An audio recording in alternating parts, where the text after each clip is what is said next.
حضرت عمار اور حدیثی حقائق، یہ جو چھپ کے آ رہی ہے نا ہماری، یہ اس کی تختی دیکھ لیں، تقریباً اس کے 550 صفحات ہیں، 52 ہے، آخری ٹائٹل کو چھوڑ کے بتا رہا ہوں۔ یہ حضرت آئے گی انشاءاللہ، یہ دیکھ لیں، یہ اس کا ٹائٹل ہے۔ ہمارے مولانا ارشد قاسمی کو اللہ پاک جزائے خیر عطا فرمائے، انہوں نے اس کا بہترین ٹائٹل لکھا،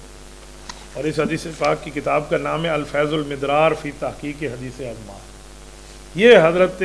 عمار بن یاسر رضی اللہ عنہ کے بارے میں جو 2812 کی حدیث سناتے ہیں نا، یہ مستقل اس کا جواب ہے، یہ چھپ کے آئے گی انشاءاللہ، یہ اس کی ماسٹر کاپی ہے، ابھی چھپی نہیں ہے، تو یہ میں آپ کی خدمت میں انشاءاللہ تعالی ان قریب بتاؤں گا کہ چھپ کے آ گئی ہے، اس کا ایک حصہ ہے،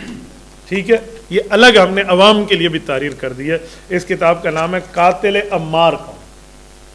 یہ 100 سے کچھ صفحات اوپر ہیں۔ یہ عوام کے لیے ہم نے اس کا خلاصہ ایسا نکالا ہے کہ انشاءاللہ تعالی اس کو بھی پڑھ لیا جائے تو دندہ شکن جواب بن جائے گا۔ قاتل عمار کون، احادیث پاک کی روشنی میں حضرت معاویہ پہ کیا جانے والے مرکزی اعتراض کا علمی جواب، یہ کتاب ہے،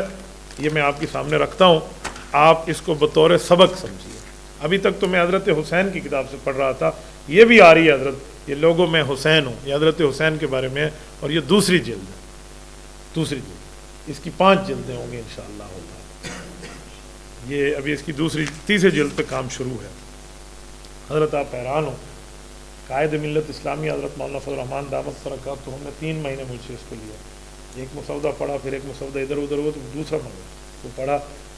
اور جو مستقل پڑھ لیا، پھر مجھے فرمایا کہ آپ نے صبح کی نماز میرے پاس آ کے پڑھی، میں اسلام میں تھا، ہم 4:30 مولانا کے پاس پہنچ گئے صبح، اور ہم 8:30 اٹھے، 4 گھنٹے حضرت نے دیے، حالانکہ نماز کے بعد اشراق کے بعد حضرت سو جاتے، سارے گارڈ کہنے لگے یار کون بندہ آیا ہوا ہے اشراق کے بعد بھی مولانا 2 گھنٹے بیٹھے ہیں، تو بیچارے سارے پریشان تھے کہ ہم رات کو پہرا دے رہے۔ مولانا فضل الرحمان صاحب نے اپنے ہاتھ سے مجھے 2 صفحے اس کو تقریر کر کے دیے، حضرت حسین کی کتاب پہ 2 صفحے، اور کیا تقریر ہے حضرت، آپ دیکھیں اس پر مکی صاحب تقریر لکھ چکے ہیں، ڈاکٹر سید عنایت اللہ صاحب نے لکھ دیا ہے، حضرت مولانا فضل الرحمان شرفی صاحب نے لکھ دیا ہے، تو یہ آئے گا آپ کے سامنے۔